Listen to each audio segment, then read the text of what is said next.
Assalamualaikum warahmatullahi wabarakatuh. Kembali lagi bersama cerita Kang Ajo Cekas. Apa kabar Baraya semua? Semoga Baraya saat ini berada dalam lindungan Allah Subhanahu wa Ta'ala. Semoga selalu disehatkan, dilancarkan rezekinya, dan selalu dimudahkan urusannya. Amin ya rabbal alamin. Jangan lupa subscribe, like, komen, dan share. Kali ini Kang Ajo akan menceritakan kisah nyata yang terjadi kira-kira tahun 2003. Waktu itu akan menjelang berbuka puasa. Maka dengan ini Kang Ajo memberi judul Tragedi Menjelang Berbuka Puasa. Cerita berawal ketika suatu sore kira-kira pukul 5:30 sore menjelang berbuka puasa, Kang Ajo duduk-duduk di depan rumah untuk menunggu datangnya azan maghrib. Pada waktu itu Kang Ajo lagi sendiri, tidak ada teman ataupun kawan yang menemani Kang Ajo di sore itu. Suasana sore itu memang terasa sangat sepi gitu, karena mungkin orang-orang hampir semua berada di rumah untuk menunggu datangnya azan maghrib untuk berbuka puasa. Tiba-tiba datang seorang wanita yang sangat saya kenal. Itu adalah Ibu Nuning. Ibu Nuning adalah anak dari Ibu Ani, tetanggaku yang ada di depan rumah. Ibu Ani berusia kurang lebih 55 tahun. Ibu Ani yang kesehariannya tinggal sendiri karena suaminya bekerja cukup jauh dari rumahnya yang sekarang ditempati. Sedangkan anak-anaknya sudah pada menikah dan mempunyai rumah sendiri. Mungkin Teh Nuning setiap minggu menengok ibunya yang sendirian berada di rumah. Teh Nuning datang dengan muka pucat dan menangis, berteriak-teriak, "Aa, Aa, itu ibu saya, Aa, cepat Aa, itu ibu saya, cepat Aa, itu ibu saya, lihat, cepat Aa, cepat." Saya merasa kaget dan terkejut, lalu bertanya kepada Ibu Nuning, "Ada apa, Bu? Ada apa? Ada apa, Bu? Ada apa?" Bu Nuning berkata, "Ayo, cepat sini, cepat ikut sama saya." Bu Nuning menarik tangan saya menuju ke rumah Ibu Ani dengan sangat tergesa-gesa, dan kami pun berdua berjalan menuju rumahnya Ibu Ani. Sesampainya di rumah Ibu Ani, pintu belakang terbuka dan Ibu Nuning langsung menarik tangan saya menuju ke suatu kamar kosong yang biasa dipakai untuk menyetrika pakaian dan menyimpan pakaian yang sudah dicuci. Kemudian Bu Nuning menunjukkan ke dinding dan berkata, "Itu coba lihat itu darah darah. Mana Bu darah?" Aku lihat ternyata di sekeliling dinding itu banyak cepatan darah yang sudah mulai mengering Mungkin darah yang di dinding itu sudah cukup lama, karena saya lihat itu sudah mulai mengering, teman-temannya. Mungkin antara 3 sampai 5 hari ya. Darah itu terciprat di dinding kamar yang tadi Bu Nuning tunjukkan. Setelah saya melihat cipratan darah yang tercecer di dinding kamar tersebut, kemudian saya melangkah meninggalkan Ibu Nuning yang terduduk lemas sambil menangis. Saya meraba-raba mencari saklar lampu untuk menyalakan, karena di sebagian ruangan itu masih gelap. Setelah saya nyalakan, saya berjalan menyusuri ruangan-ruangan yang ada di dalam rumah tersebut. Sampailah pada suatu kamar yang biasa dipakai kamarnya Ibu Ani. Waktu saya mendorong pintunya, agak susah untuk didorong. Beberapa kali saya mendorong, mungkin ini terkunci, tetapi ketika aku lihat agak membuka sedikit, dan dengan tenaga yang lebih kuat aku mendorongnya. Ternyata di balik pintu itu ada kursi yang menghalangi pintu itu agar tertutup. Akhirnya saya buka pintu itu. Setelah saya bisa mendorong pintu itu dan bisa masuk ke kamar itu, saya lalu mencari saklar lampu. Dan ketika saya nyalakan, saya merasa sangat terkejut melihat Ibu Ani yang terlungkup dengan kaki diikat, tangan diikat, mulut dilakban, dan kepala yang pecah, berlumuran darah. Ketika itu saya mendadak merasa shock, terkejut dan kaget, bahkan takut. Saya lihat sangat mengerikan sekali, teman-teman ya, karena kepalanya itu penuh dengan darah tercecer di lantai yang sudah mulai mengering. Saya kemudian keluar ruangan itu dan saya melihat Ibu Nuning yang masih terduduk lemas di lantai. Saya lalu berkata, "Bu, Ibu yang di sini dulu ya, Ibu ya. Biarkan nanti saya akan melapor dulu ke Pak RT. Tunggu ya, Bu ya, tunggu sebentar."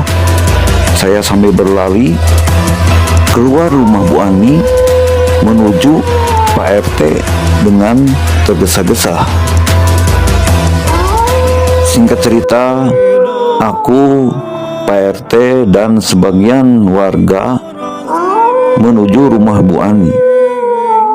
Karena melihat tergesa-gesanya kami berjalan, maka warga yang lain pun bertanya dan mengikuti kami ke rumah Ibu Ani.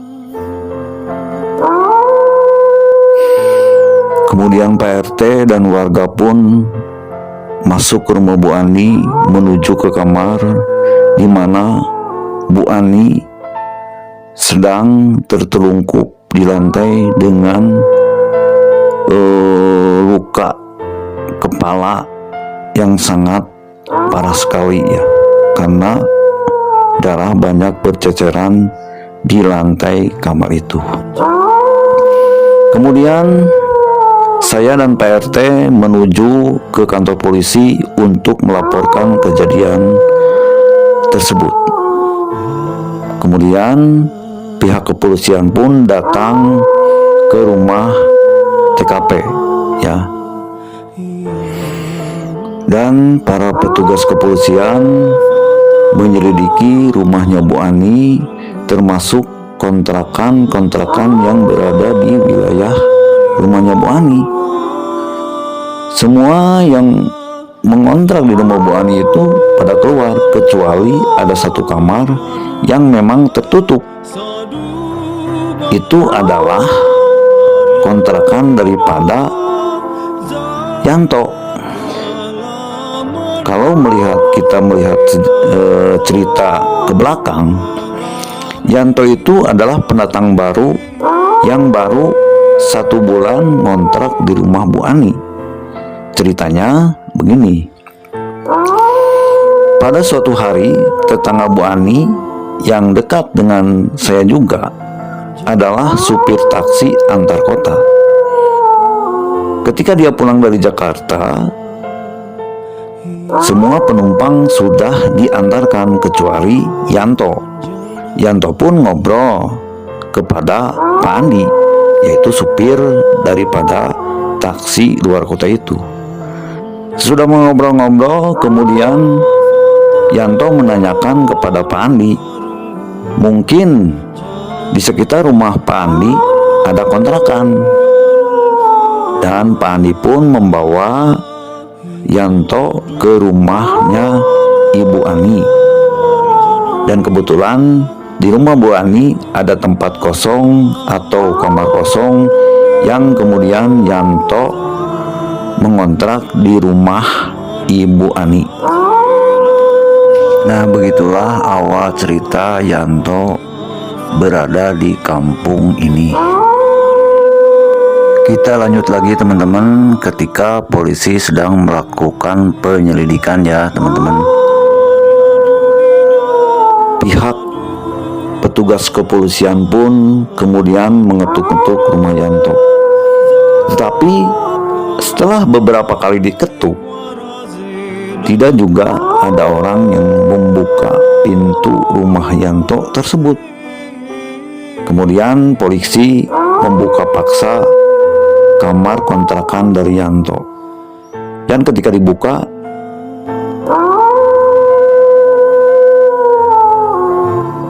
alangkah semuanya terkejutnya karena di dalam ruangan atau di dalam kamar kontrakan Yanto itu banyak sekali pakaian yang berlumuran darah. Mungkin ini ada kaitannya dengan kecelakaan atau peristiwa yang menimpa Ibu Ani. Dan petugas polisi pun memeriksa semua yang ada di dalam ruangan atau kamar kontrakan Yanto. Setelah melakukan penyelidikan di seluruh wilayah atau di seluruh tempatnya Ibu Ani, termasuk rumah dan kontrakannya, kemudian Ibu Ani dibawa ke rumah sakit untuk diotopsi. Singkat cerita, pemeriksaan atau otopsi daripada Ibu Ani sudah selesai. Jenazahnya dibawa ke rumah dan langsung dimakamkan. Dan hasil daripada pemeriksaan otopsi pihak kepolisian menyimpulkan bahwa Ibu Ani meninggal dianiaya oleh pemukulan benda tumpul, yaitu barang buktinya sebuah besi gagang pompa air, dan pelakunya adalah Yanto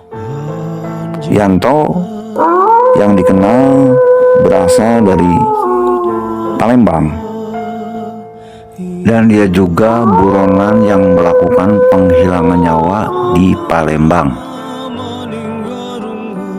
dan dikenal sebagai sosok yang sangat sopan, berperilaku baik, dan sangat akrab dengan seluruh penduduk. Mungkin dari sikap atau kesopanan Yanto, Bu Ani merasa akrab dan terbuka semua tentang kehidupan keluarga Ibu Ani. Termasuk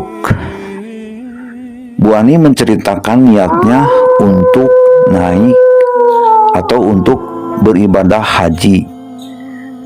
Uangnya yang dia kumpulkan bertahun-tahun yang disimpan di hiasan kipas yang berada di dinding diperlihatkan kepada Yanto. Mungkin dari peristiwa itu atau melihat uang yang jumlahnya bukan sedikit, yaitu puluhan juta rupiah, kemudian Yanto berhasrat atau ingin menguasai atau ingin mencuri uang tersebut. Dan pada suatu malam Yanto membekap Ibu Ani, melakban mulutnya, mengikat kaki dan tangan Ibu Ani. Dari kamarnya kemudian diseret ke ruangan kamar yang biasa dipakai menyetrika, kemudian dipukul kepalanya dengan besi dari gagang pompa, dan dia melarikan diri dengan membawa uang puluhan juta rupiah. Dia kabur entah kemana. Sampai sekarang belum diketahui apakah sudah tertangkap atau tidak. Dari kejadian itu, di wilayah saya menjadi sepi. Bahkan ada sebagian warga yang melihat sesosok dari Ibu Ani yang berjalan di depan rumahnya. Kadang-kadang suka terdengar tangisan dan jeritan. Gangguan itu berlangsung beberapa hari, sehingga warga di sekitar saya sangat takut atau tidak berani untuk melewati rumahnya Ibu Ani. Tapi lama-kelamaan peristiwa atau penampakan dari sosok yang seperti Ibu Ani pun mulai hilang, dan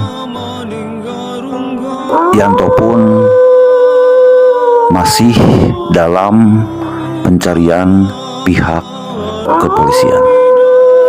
Demikianlah cerita dari Kang Ajo yang menceritakan tentang kisah nyata yang terjadi pada tahun 2003 di saat bulan puasa menjelang berbuka puasa. Semoga menjadi inspirasi atau pelajaran kehati-hatian terhadap orang yang mungkin kelihatannya alim, berbicara sopan, dia itu ibadahnya kuat, belum tentu dia itu orang yang baik. Karena dengan uang orang itu bisa berubah. Jadi kepada sahabat Cekas harus tetap berhati-hati terhadap orang yang kita kenal ataupun yang baru kita kenal. Mohon bantuannya sahabat, subscribe, like, di komen, dan share. Terima kasih. Semoga sahabat semua selalu dalam lindungan Allah Subhanahu wa Ta'ala, diberikan rezeki yang banyak, dilancarkan urusannya, dipanjangkan umurnya, dan hidupnya menjadi barokah. Salam sejahtera bagi kita semua. Wassalamualaikum warahmatullahi wabarakatuh.